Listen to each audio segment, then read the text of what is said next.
apie vyrus. Kiekvienas kariškis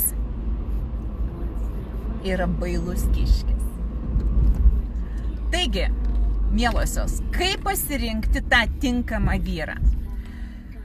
Ogi, tada, kada mes gyvenam su alfonsais, tada gyvenam su narcizais, tada, kada reikia vyrus versti iš sofų ir daryti spyrius į užpakaliuką, kad vyras eitų dirbti, eitų uždirbti, stengtųsi dėl šeimos, dėl santykių, ar ne? Tokios moteris po skyrybų pradeda ieškoti kokio vyro? Drąsaus, ryžtingo, valingo, tas, kuris savo ne žodžio meistro, o tokio vyro, kuris pasakė žodį moteriai, suteikė žodį moteriai ir jį ištesėjo. Taigi, kiekvienas kariškis gali būti bailus kiškis. Taigi, tie vyrai, kurie dirba kariniuose struktūruose, krašto apsaugoje, kurie yra advokatai, teisininkai, tokios specialybės turinti žmonės kaip taisyklė viduje ugdosi ką? Drąsą, valią, ryžtą ir savivertės augimą. Tai yra pasitikėjimas savimi. Tai reiškia, viduje kažkur labai giliai pas juos yra šitie dalykai, kaip aš sakau, paslėpti ir jie tada ima gimti šalį.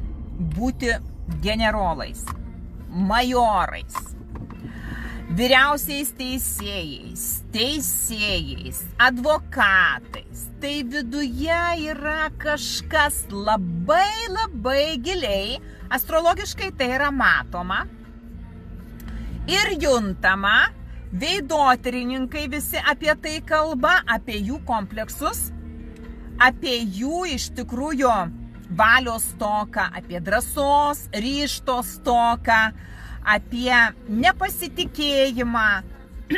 Ir šitos specialybės šitiem žmonėm duoda valios, ryžto, drąsos, auginasi šitaip žmonės savivertę.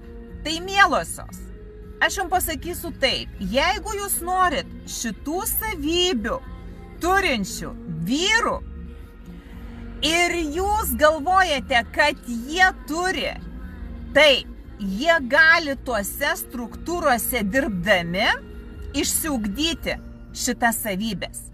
Tačiau galutinai pradirti, ar jie tikrai bus drąsūs, valingi, pasitikintis savimi vyrai, kurie stvers moterį už rankos ir sakys, einam, tu visą gyvenimą su manim būsi, aš padėsiu tau rūpintis tavimi, turėsi palaikymą, turėsi emocinį gerą ryšį, aš nežinau, kaip bus. Tačiau labai kviečiu pažinti save, kokio vyro jum reikia, ateiti savęs pažinimą, kur papildomai jum taikysiu ir veidotyrą, ir pažinti, kokio jum vyro reikia.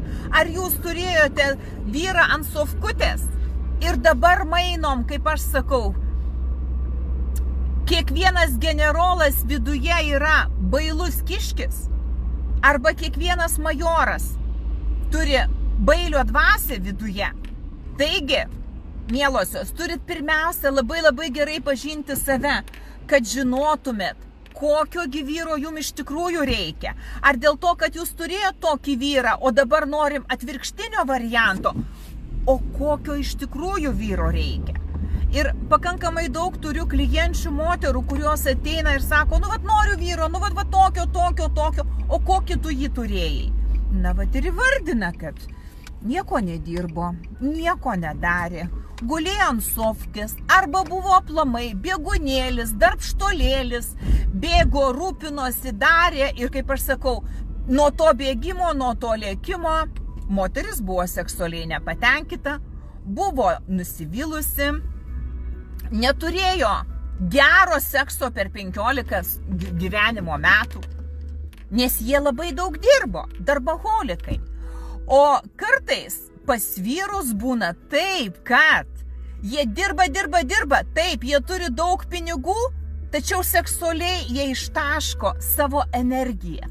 Taigi, mielosios, ateikit ir pažinkit save. Susipažinkit pirmiausia su savimi, kokio partnerio ir tikro vyro jums reikia. Ačiū jums, kad jūs buvote, klausėte, myliu jūs, apkabinu, iki kitų kartų.